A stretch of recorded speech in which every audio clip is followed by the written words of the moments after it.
As I said earlier, I was thoroughly pleased that you asked me to talk today on this topic because I've spent the last about 3 years working on it, and I feel like it's still an area that not very many people know about. And so if I can educate a couple more people along the way, I'm going to do that. So today I am going to talk about our project, Modern Warriors of World War I, that we embarked upon to identify all 12,000 American Indians that served in the war. And I did focus my talk on those that I found within the Wanamaker collection to show how useful it has been in this project. So I'm going to start with I'm going to redo my, that might work better. Sorry. I'm going to start with just a couple of fast facts about the war. Like I said, 12,000 served in the war, and most of those were American Indians. There were a few that were Alaska Natives that served, and most of those served in the Army. Only about 1,000 served in the Navy.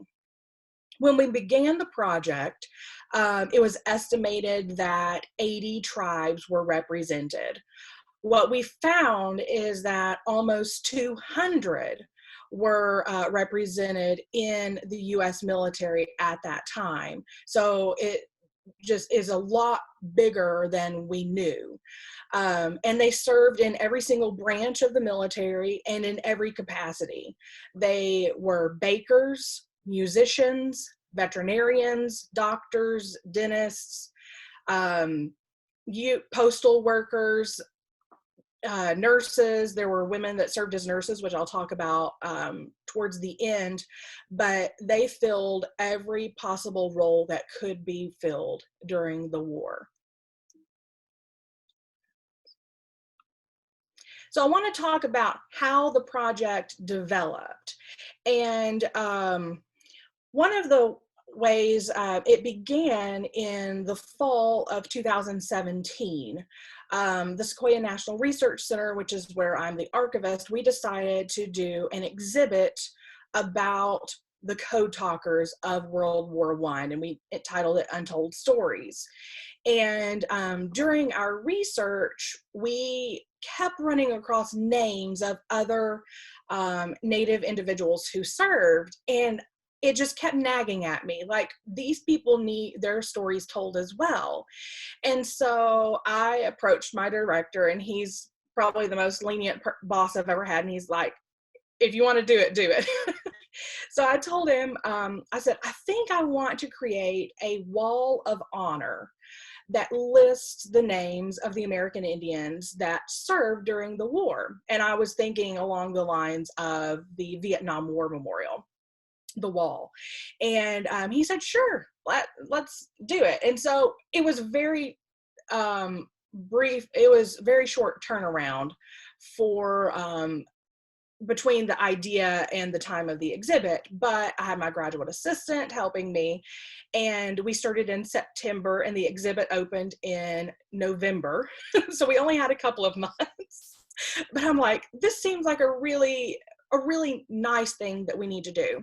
And within 2 months' time, we are able to find 2,400 names, which is huge.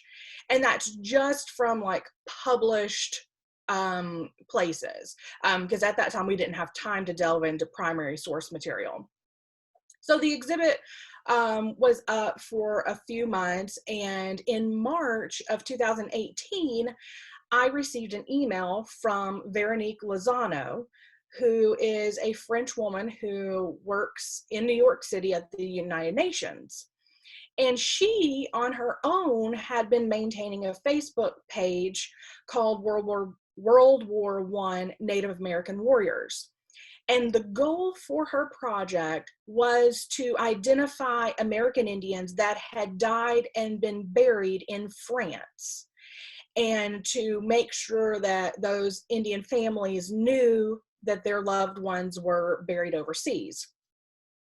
And so she knew that the National World War I Centennial Commission was looking for someone to create a website that talked about the role of American Indians in the war. And she had heard about what we had done. So she emailed me and said, you know, are you interested? And this was in March of 2018. And I said, sure, we'd love to work on this. And so they said, well, the only catch is you have to have the website complete by the end of the year. So by December. And I thought, oh my goodness. Well, I mean, we found 2,400 names in 2 months. So let's see what we can do in 9. And so in December of 2018, we launched the American Indians website on the World War I Centennial Commission's page. And feel free to jot down that web address so that you can go take a look at it later. And so it went up in December of 2018, and because this commission was mandated by Congress, they had like a 5-year mandate, and it ended in July of 2019, which is basically when most of the soldiers were home in the United States by that point in time. There were a couple of stragglers that didn't come back till August or September of 1919, but most of them were home by July of 1919. So we were able to update that website until that point in time. And in December of 2019 was the last time we were able to do an update for it. And I'm pleased to say that we were able to identify 6,000 men that served in that time frame. And we're only halfway there. So our project is not complete, but this portion of it is. So we are still working to identify the rest of those men, but in a different capacity since we can no longer access this particular website. We have been in talks with the George S. Robb Center at Park University, and they're located in Missouri. They have a military research center there, and we are hoping that we can create a duplicate website on their platform. And unfortunately, the talks kind of got put on the back burner because of COVID, but we're still communicating with them. So I wanted to take you on the research journey that we embarked upon whenever we started this in the fall of 2017. And one of the things that I feel like is very important to note is that World War I in general is kind of forgotten about because World War II came on its heels so quickly that kind of took over the general public's narrative of war and military in the US. And so there's a lot written about World War I, but there are only a handful of books that are written about Native Americans in World War I. And we actually have a list of resources on our website. So if you're interested in any of those, feel free to check that out.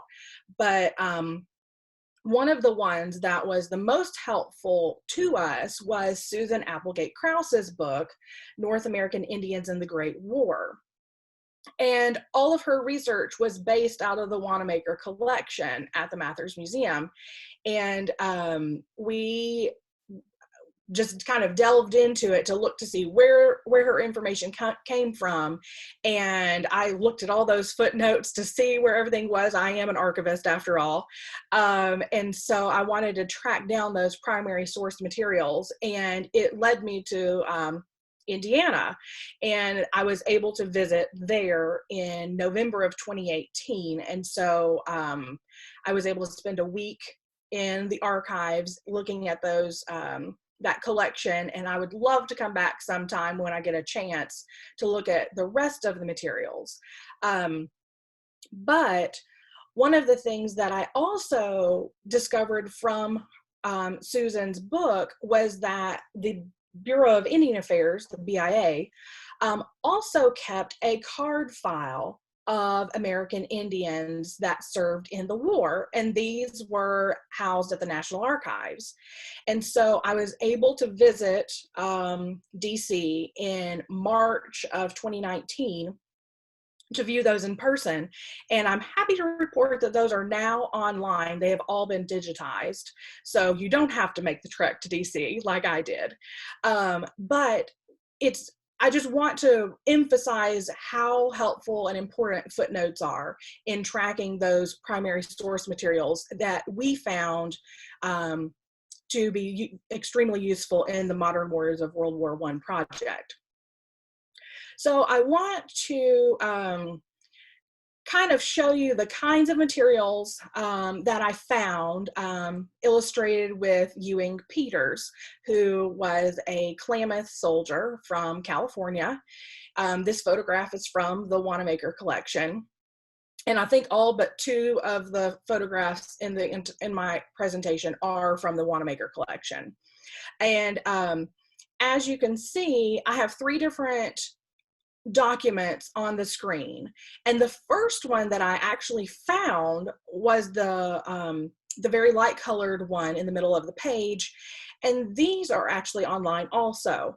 The Army's historical section decided to survey the Indian soldiers that served in the American Expeditionary Forces. So that means that the soldiers that actually went overseas. So there aren't any questionnaires and surveys that exist in this particular collection from those that just stayed in the States. And it has a lot of just basic biographical information, name, place of birth, different tribe. And I would like to point out that they ask for the tribe of your father and the tribe of your mother. Then it talks about education, occupation, where did you enlist, and where did you serve. And then at the very bottom of the page, and it actually extends to the back side, I just didn't include that because it's really hard to read. At the bottom of the page, it has a place for remarks by their commander or fellow soldiers that they served with. And it's really interesting reading these because they're almost always some kind of stereotypical statement where they would praise them as being great soldiers, but then they would say something like, oh, but they drank a lot, or they got drunk every time they went to such and such. And so there's still that mentality that Indians are just drunks, even though they proved highly successful in the military, in the war. The other document at the very top is the card file that I was telling you about that the BIA put together, and it's got just very basic information that tells name, date, when he enlisted, what unit he was part of, and he was part of the 91st Division. And at the bottom, you'll see that it's dated April 22nd, 1921, which is when this card was actually created. And then at the bottom of the page, and the darker paper is actually a questionnaire from the Wanamaker collection, and I'm going to go into that a little bit further. But I wanted to mention that all 3 of these documents were created about the same time, between 1920 to 1922. And in this particular instance, they all have basically the same information. What gets really fun is whenever they differ. And so then we have to go through and decide, okay, what's correct, what isn't, and then we have to rely on other kinds of information that exist, such as census records. The Veterans Affairs also has cards that they keep with like military record, kind of like a brief summary, and those can be found online at familysearch.org. So we've been able to look at different kinds of information. So this is the questionnaire, and I really want to talk about this because this is what I focused on during my week of research at the museum. The questionnaire was 4 pages long. Most of them only have the very first page filled out. I believe there are 2,700 questionnaires, with about 300 of them having commentary, and that was written by the soldier. And then I think 100 more have commentary that were written by someone else. So this particular, we're just going to start with the first page, and I want to kind of show you the kinds of information that I was able to find through these questionnaires and why they were so helpful. So this particular questionnaire was filled out by Calvin Atchavit, and he was a member of the Comanche Nation in Oklahoma. And it has some basic information on that front page, but then it also asks questions like, are you a citizen? Are you a ward of the government? Were you drafted? And did you enlist?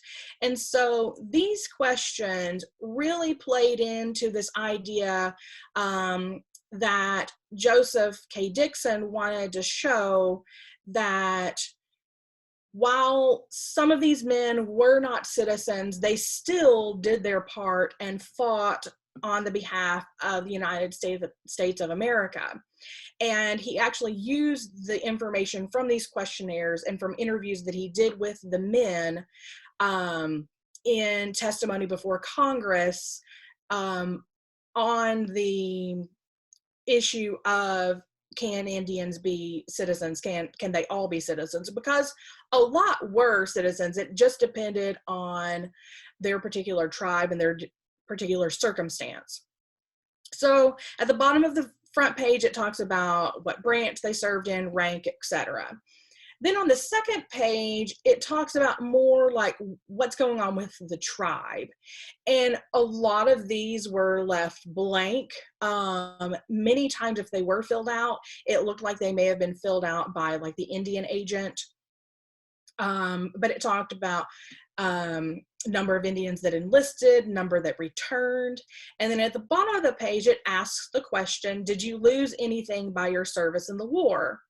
And then it gives some examples. And Calvin, in his remarks, said that he actually lost money by not being able to lease his land.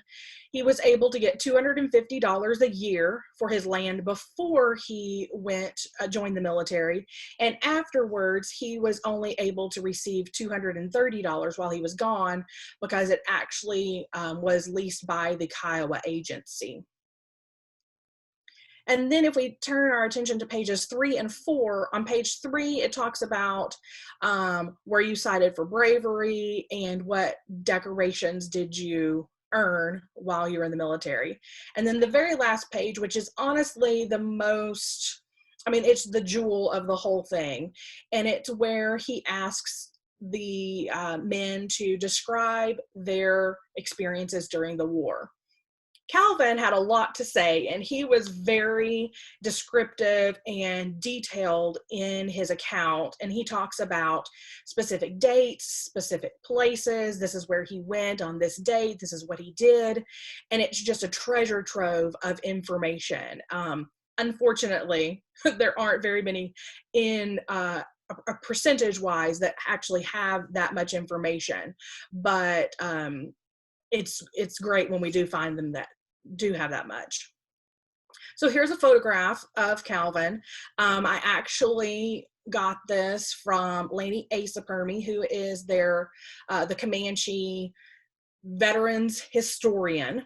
I was able to work with him throughout this project, and I actually sent him the questionnaires that I was able to find at the museum so that he could have those for his own records. And because of it, he actually found 2 veterans that he did not know about. So it was really exciting to be able to share that information with him. Calvin happens to be one of the most highly awarded veterans, American Indian veterans that served in the war, and he was awarded the Distinguished Service Cross for extraordinary heroism in action, the Croix de Guerre, which was given out by the French government to non-French citizens in appreciation and recognition of their service for basically saving France. He also received a Purple Heart because he was wounded in action, and then he received the Victory Medal and the Occupation of Germany Medal, which was given out to everyone who participated in those particular things. But one of the things that I want to mention is that because of our connection to the George S. Robb Center, we have been able to work with the World War I Valor Medals Review Task Force that is looking at non-white World War I veterans who received a Distinguished Service Cross or a Croix de Guerre with palm that may have been overlooked because of their race for the Congressional Medal of Honor. And so we have been working with them to help identify World War I American Indians that served that fit those qualifications. And I'm pleased to say that Calvin is one of those who's made the qualification cut, and he's actually being reviewed to see if he should receive a Congressional Medal of Honor posthumously. I'm going to talk about some individual men and their experiences. And this first one is Edward Nelson, who was a member of the Pima tribe in Arizona. And this is just a fantastic photograph that Dixon took on the deck of the USS North Dakota, which is where Edward Nelson served. And one of the things that I really found interesting during my research was the number of Indians that served in the military as musicians. I'm sure you heard that I do have a degree in musicology, and so whenever I discovered that, I thought, oh, that's amazing. Who would have ever thought during wartime you would need musicians? But musicians in the military go back to the Revolutionary War. And so Edward played the baritone in the ship's band for the entirety of the war, and he attained the rank of blacksmith second class. So in addition to his musician duties, he also had other jobs on the ship. And in an interview with Dixon, he said that he enlisted for the sake of his country. And he enlisted in the Navy because the Army was still getting organized when he was ready to go fight. Unfortunately, Edward did not get to go fight, and he stayed stateside the whole time. But I just thought he was ready to go, and he chose the Navy because of that. But one of the things that I really wanted to mention is that, like I said, there were only about 1,000 men that served in the Navy. And one of the things that I kept noticing whenever I would find more names is that there were a lot of men that were from these desert tribes in the Southwest United States that served in the Navy. And I came to the realization that they chose the Navy because of the importance of water to their culture. Because you would think, oh, they're not going to want to choose the Navy because they're not familiar with water and swimming and being on a ship. But it seems in my research that more of them chose the Navy than didn't. And there were also several from the Great Lakes tribes that joined the Navy as well.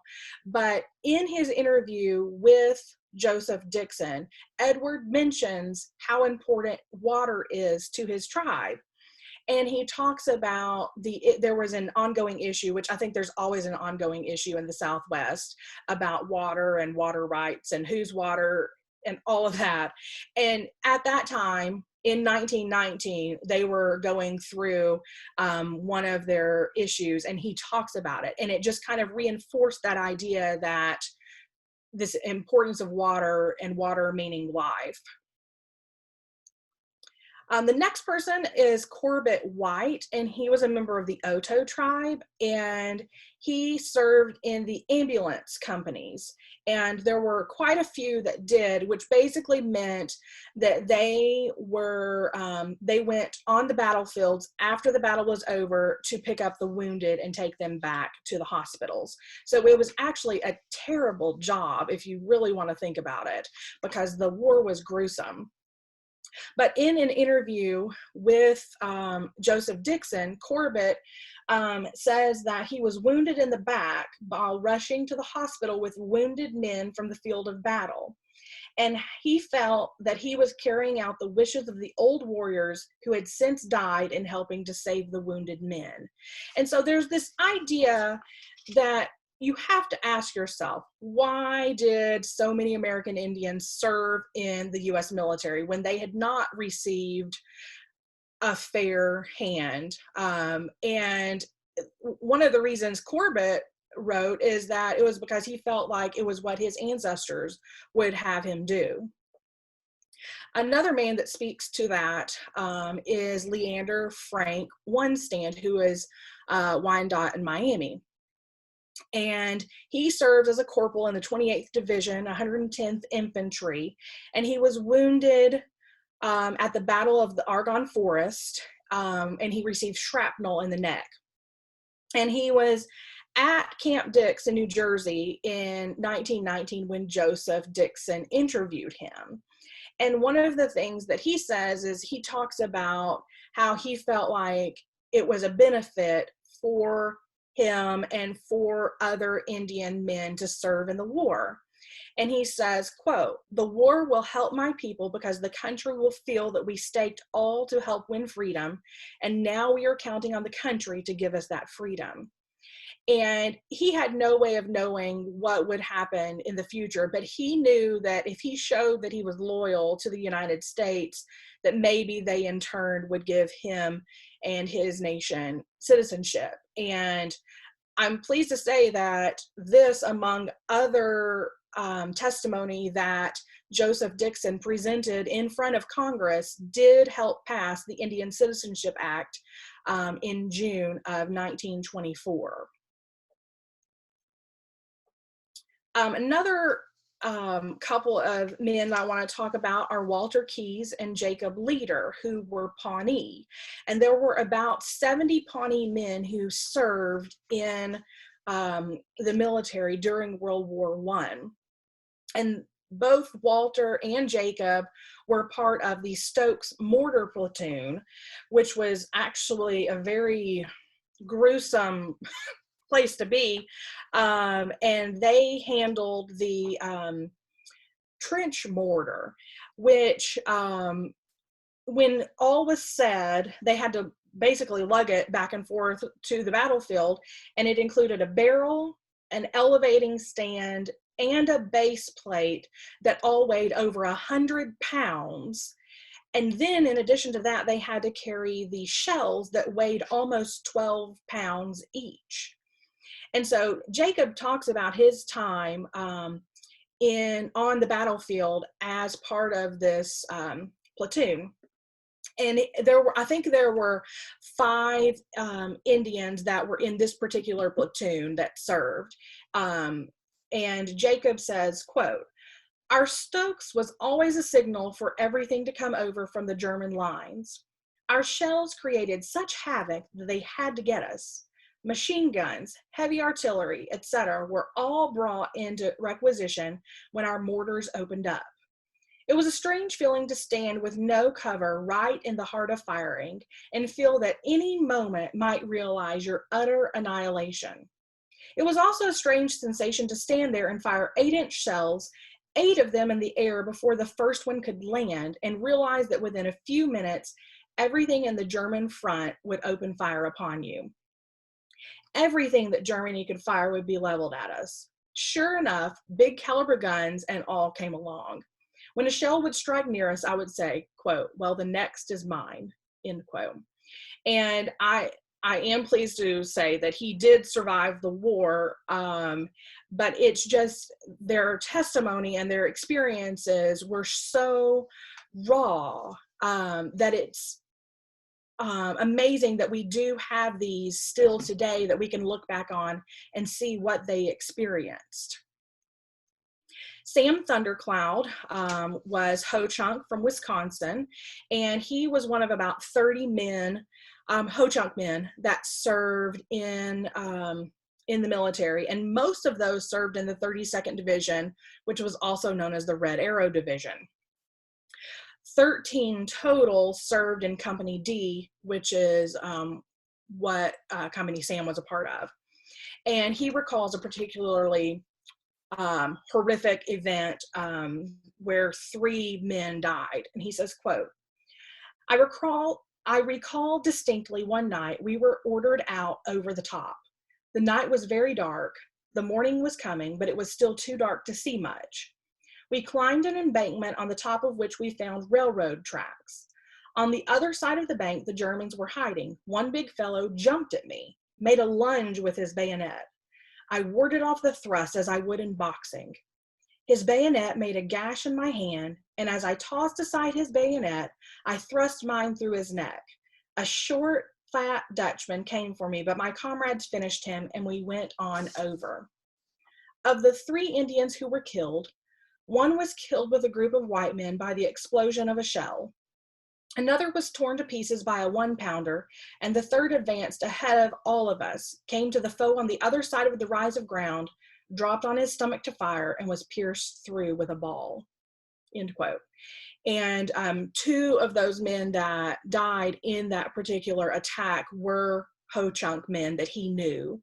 One was Foster Decorah, and then the other was Foster's nephew, Robert. And this photo was taken at Camp May Hospital in New Jersey in March of 1919. This photo has 3 particular men, 2 of which, Charles Sorrel and Benton Lavatta, are both members of the Shoshone tribe, and then Grover Doshinko, who's in the middle, is a member of the Caddo tribe. And Grover actually attended the Chilocco Indian School in Oklahoma, which was one of the off-reservation boarding schools. And one of the things that I have to mention whenever I talk about Indians in the First World War is that the majority of them actually did attend boarding schools, and they were recruited from the boarding schools into the military to serve. And while you think that this is a very black and white issue where, you know, the federal government forced them to the boarding schools, they were to be assimilated into mainstream society, forget their culture, forget their language. What I found, which was kind of surprising in my research, is that they didn't feel that way.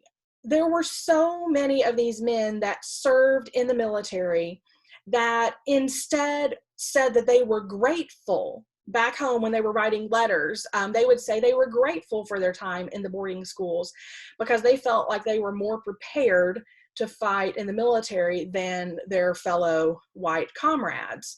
And that had to do with the fact that these boarding schools were kind of militaristic in a way, and that they were required to perform drills every day. They wore uniforms, and so there was a structure to their lives in the schools. But another thing that it also did is, I think that's why there are so many Indian men who joined as musicians, because they learned musical instruments in these boarding schools, and Grover was one of them. He actually learned how to play the clarinet, and he ended up attaining the rank of musician 2nd class in the Army. So it's just one of those really interesting things to think about, this close tie between boarding schools and the military. I can't fail to mention the Alaska Natives that were in the war. As a Yupik, I've still yet to find a Yupik man that served, but Anton Mintag, who you can see in the photograph to the left, holding the bugle, he was Aleut. He was born at Karluk, Alaska on Kodiak Island. And he actually came to the States in because of boarding schools. He attended the Sherman Institute boarding school, which was in Riverside, California. And I don't know how he went from California to Oklahoma, but he managed to be in Oklahoma in 1916, which is when he joined the Oklahoma National Guard and was actually part of the Mexican border war that the U.S. was in before World War I. And then when the U.S. entered the war in April of 1917, he stayed in the military and was federalized as part of the 36th Division, 142nd Infantry, which is where he stayed throughout the war. And then the last soldier that I'm going to talk about today is Ernest Swallow. And he's one of those that I wanted to show you a cautionary tale when you're looking at primary source documents. So this lovely photograph is from the Wanamaker collection, as well as the questionnaire. And the questionnaire says that Ernest was Cherokee and that he lived at Darlington, Oklahoma. And then if you look at the information related to the photograph, it says that he was Southern Cheyenne. So I thought, okay, let's see what's going on. And so the first red flag to me was that it said that he was Cherokee, but his post office address was Darlington, Oklahoma, which is in the Cheyenne area of Oklahoma. And so I looked him up on the Dawes rolls and he was not there, which I was not surprised. So I thought, okay, so he's Cheyenne.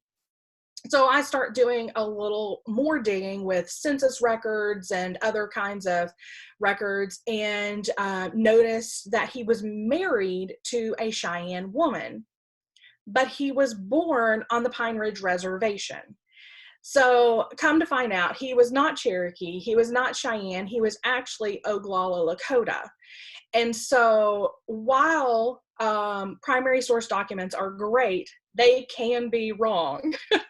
So we have actually learned that the hard way in a lot of different records. But one of the things that I do want to point out on this particular questionnaire, I actually asked Ellen about this whenever I was at the museum, because I noticed that a lot of the questionnaires are filled out in the exact same handwriting.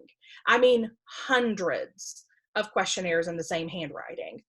I still don't have an answer to that, but I think that that's why some of the discrepancies come about, is because it wasn't the actual soldier that filled out the questionnaire, and it may not have even been the Indian agent who knew him personally, but it was someone else, and I don't know who that person is. I would love to find out. But I mentioned earlier that we had been working with tribal leaders in our quest to identify veterans of World War I. Well, we've also worked with family members that have relatives, whether it's a grandfather, an uncle, that also served in the war.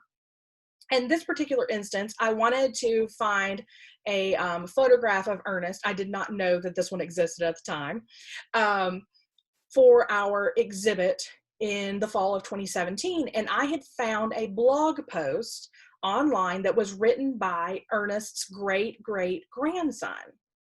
So I reached out to him, told him what I wanted, and he said, oh, I don't have a photograph, but this is great.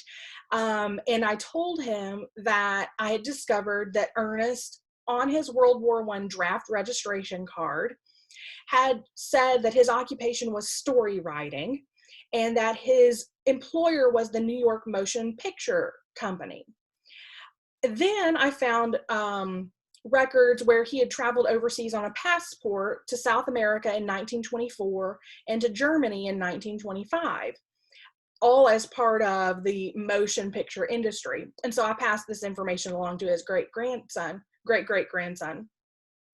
And he was tickled because the grandson had graduated from school with a film degree and was a screenwriter.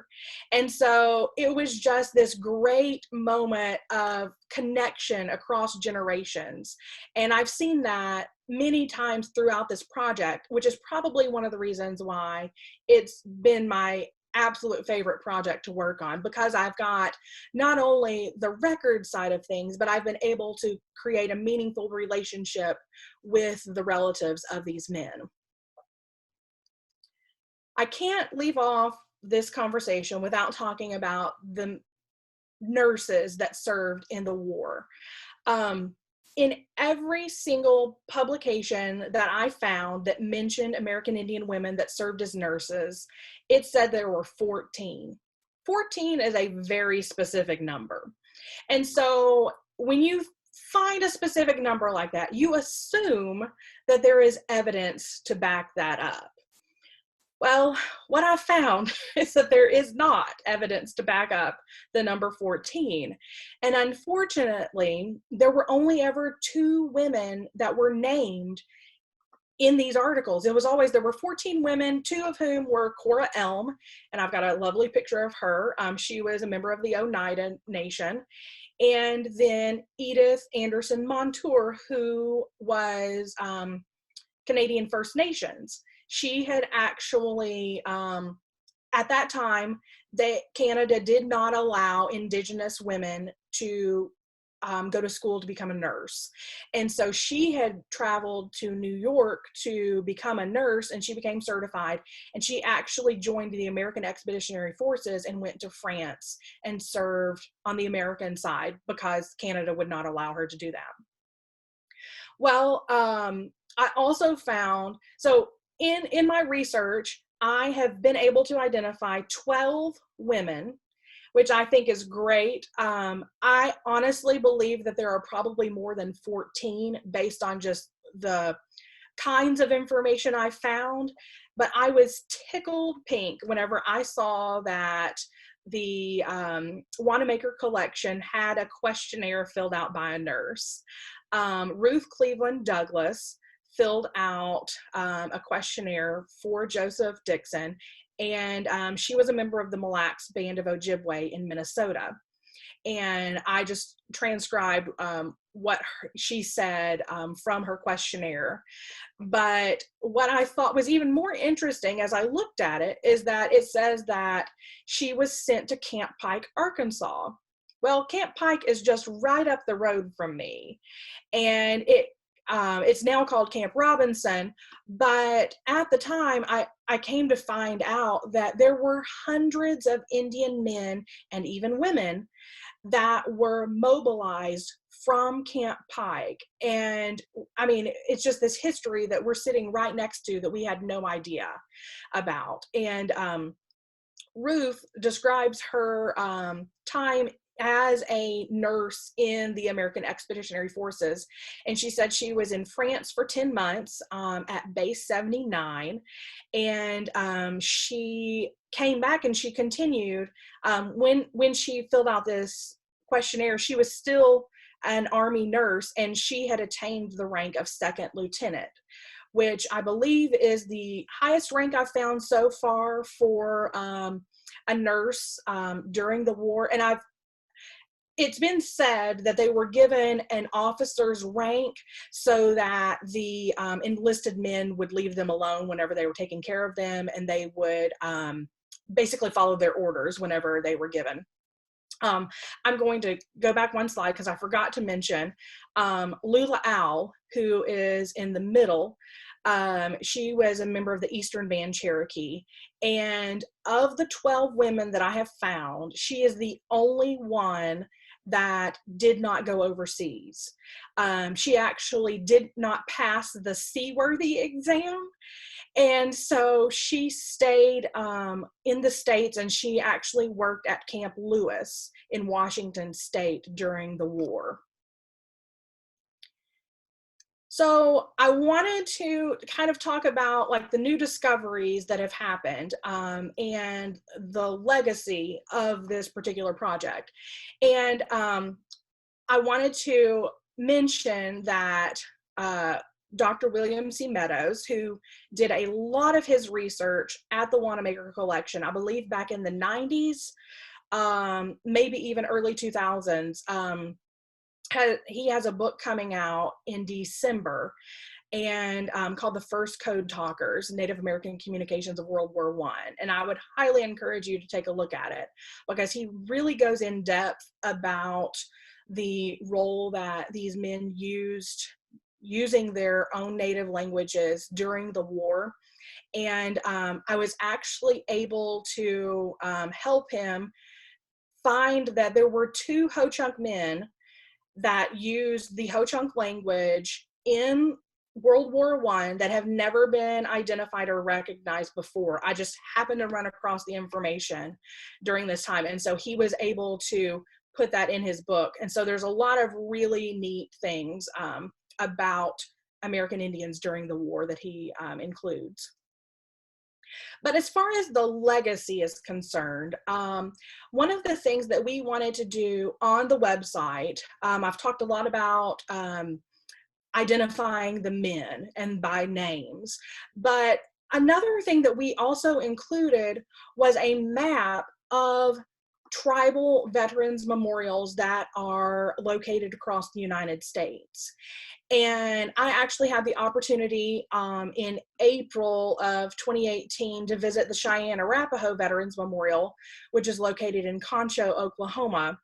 And they just have this beautiful memorial in black granite that lists all of the names of their veterans that they have identified so far.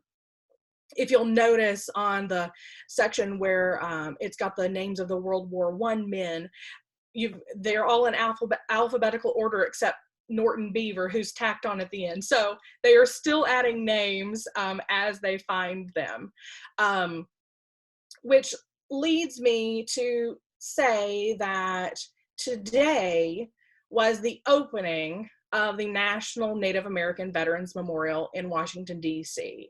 And that to me is a huge honor and recognition that finally happened to commemorate the high rate of military service that American Indians, Alaska Natives, and Native Hawaiians have shown to the United States throughout their history. And before I came on, I actually watched their video. Unfortunately, they weren't able to do their dedication ceremony because of COVID. I was actually supposed to be there today, so had I been able to do that, I wouldn't be here doing this talk. But they instead did a video in lieu of that dedication ceremony to come in the future. And I would highly encourage every one of you to watch it because it's very, very moving. So I'm going to stop there.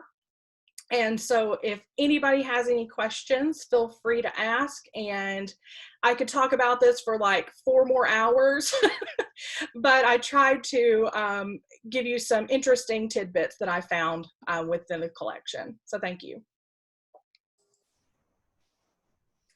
Thank you so much, Erin. And we do have time for some questions if anybody has one.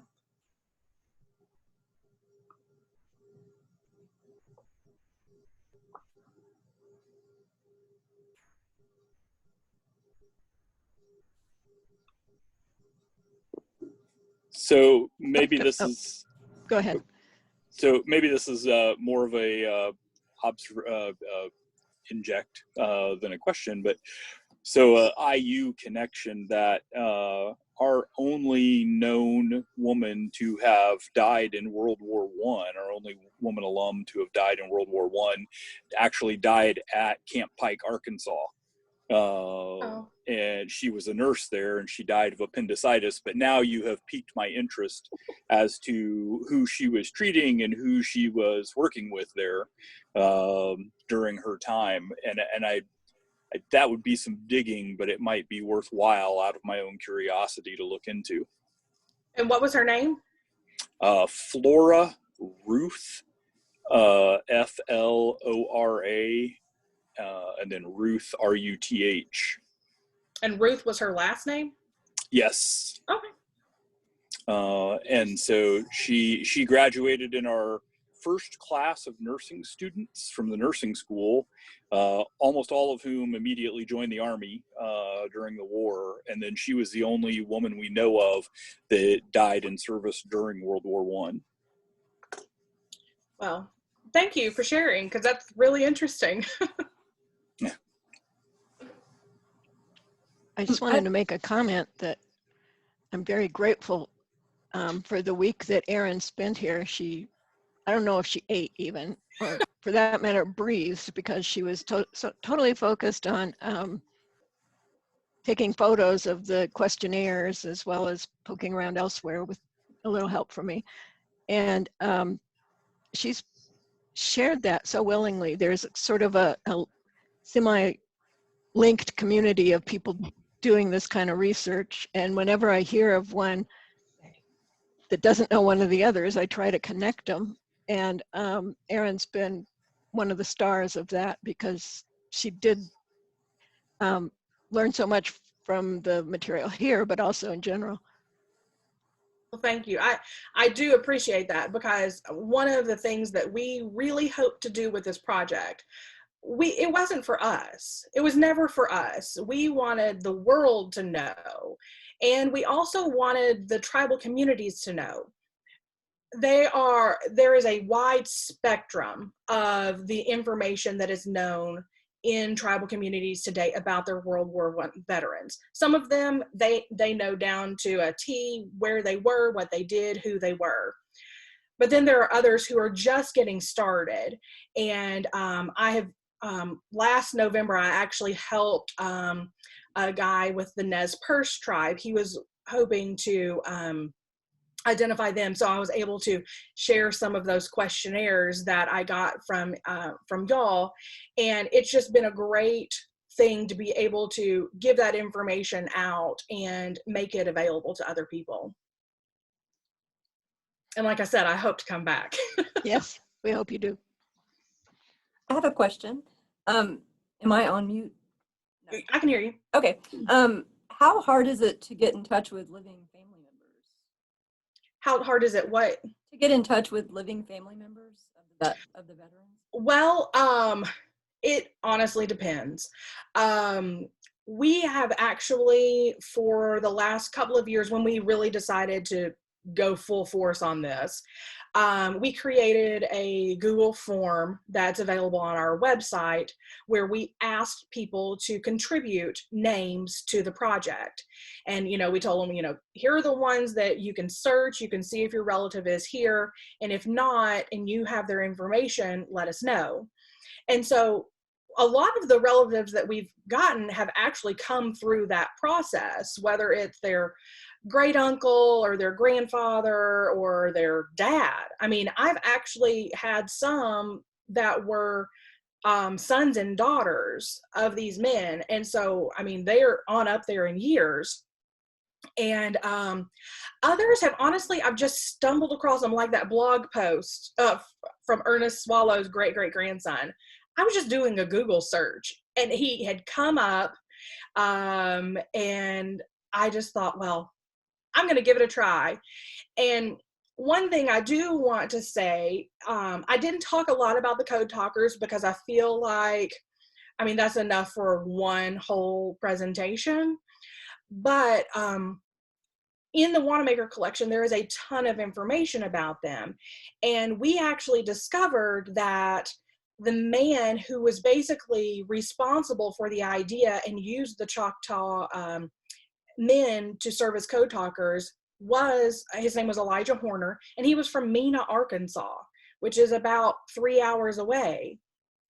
And whenever I started digging to figure out who Elijah was and how he got connected, because, that's just not something that's an immediate thing, I actually found his living daughter, who is in her 90s, and I had the pleasure to go up and talk to her in her apartment in Northwest Arkansas. Wow. And it's just one of those things where I honestly feel like it was kind of a happenstance kind of scenario. I just followed the paper trail, and a lot of people feel like archivists' jobs are boring, but they aren't. I mean, I've gotten to do so much and find out so many things and have that person-to-person connection through archival work that I never would have had otherwise. And one of the things that I loved about, her name was Catherine, or is Catherine, she's still living, is that it was commonplace knowledge. She knew that her dad had a hand in making those code talkers famous, basically. And I'm going to share my screen. I have to show you. Oh, wait, no. The photograph that Bill Meadows used on his cover photo is obviously the photo from the Wanamaker collection. And this man right here, to the right, is the only white person in the photograph, and that is Elijah Horner. And so because of this, I was able to get in touch with his daughter, and it was just fantastic because she said she remembered her dad talking about them and what they did. And it wasn't even until I think it was like the 90s that anybody even knew that that program had existed. So to go back to your original question, there's no rhyme or reason how I find the relatives. Sometimes they come to me and sometimes I just stumble across them. And it's honestly the best feeling, being able to share information about their relatives. I have a question. Okay. In the late 80s, I met and became friends with an Oglala Sioux woman who lived in Pine Ridge, on Pine Ridge.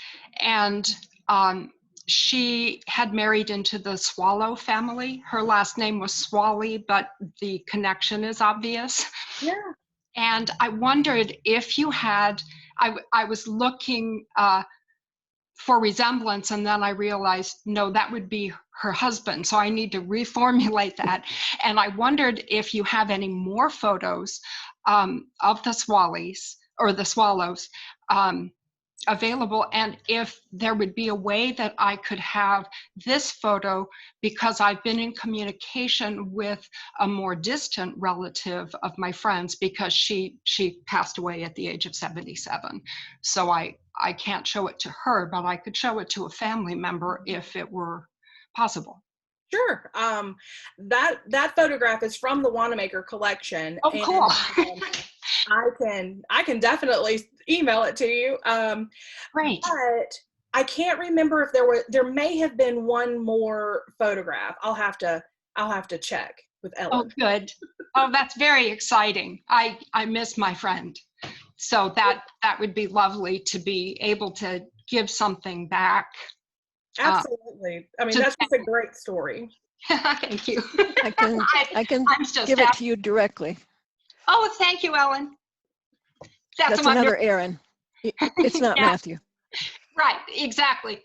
No voice change. Hi, Erin. I don't know if it's okay for me to go ahead and ask a question. I don't really know if I have a question. I just wanted to tell you that was a great, great talk. I just really, really enjoyed it so much. I'm an assistant professor of history and Native American and Indigenous studies at Indiana. And I remember Ellen, when I came for my campus visit, got out those photos and I was blown away by them. And it's just so exciting to hear all this information. I'm imagining future classes having my students potentially use these images, you know, and the context now that you're giving us is just incredible. And I guess just sort of one kind of academic question maybe is, it made me think about Phil Deloria's Indians in Unexpected Places. Yes. And it made me think, you know, many times in your talk, it's clear that these folks sort of aren't saying what you think they're going to say, or they don't have the reasons you think they're going to have. And you know, you're really clear with that. And yeah, I just wondered if you wanted to say more about that. I mean, it's just so complicated being a Native person in 20th century America and sort of constantly being told why you think what you think or why you're doing what you're doing, and the sort of pushback there. Right. I think that's honestly probably the biggest broad takeaway from this project that I got, and it's one that many people like you have taken away as well, is that, wow, we had no idea the Indians did that. And then you stop and think, you're like, why did I think that? Because that's just such an unenlightened thought to have. But if you don't have even like that basic understanding, then it is something that you don't even think about. And that really has been a theme throughout. And one of the things that at the Sequoyah National Research Center, we are a contemporary archive. And so one of our things has always been like this idea that Indians are here. They haven't gone anywhere. They're still here. And look at all the cool things that they have done and are doing.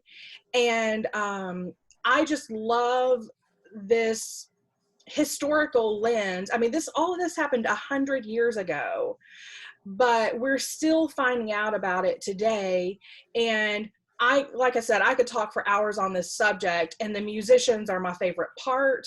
And I've got lots and lots and lots of information about the different musicians. But one of the ones that I found, in addition to the questionnaires, I've found lots of letters that these men wrote home. And one of them, he talks about how he was in France. I can't remember what instrument he played, but after the armistice was signed in November of 1918, he was part of the occupation of Germany. And he decided, you know, I'm over here, why not take music lessons? So he is in post-war Germany taking music lessons from a German professor. And if that's not the craziest thing you've ever heard. Well, I mean, you know, there's a lot of Native people in opera, right? I mean, there's right. Growing, yeah, so it's actually not surprising. Yeah, and there's this one letter where I think it's like 3 or 4 pages long, and he's talking about going and visiting the Palace of Versailles with all of these other Indian men, and it's just fascinating to know, and so many aren't even aware that this exists. And so I'm always glad whenever somebody can walk away and say, I had no idea. Thanks, you know, for sharing that. So thank you for your observations. Thank you for a great talk. Really great. Well, thank you. Thank you. I just want to echo Liza's appreciation and thanks, because I too am incredibly thankful. This collection is just a treasure trove of stories and information and opportunities. And when people like Erin come and exploit those opportunities and then share their finds with us, it's just absolutely tremendous. So thank you so much, Erin. I really appreciate it. Well, thank you for having me. And maybe one day we can do this in person. Let's cross our fingers and hope that's sooner rather than later. Yes. Yes, and this is where we would have all been clapping for you. Well, thank y'all so much. I've really enjoyed it. And I don't know why, but I did not include my email address on any of the information. So if you want it, it is ehfehr, F-E-H-R, @ualr.edu. And if you don't remember that, don't have anything to write on, contact Sarah or Ellen. They've got my information, and I'd be more than happy to talk more about anything. So, thank you. Thank you. I appreciate it. Thanks, Erin. Lovely night. Thank you. Thank you, Sarah. Bye. Bye. Bye. Bye.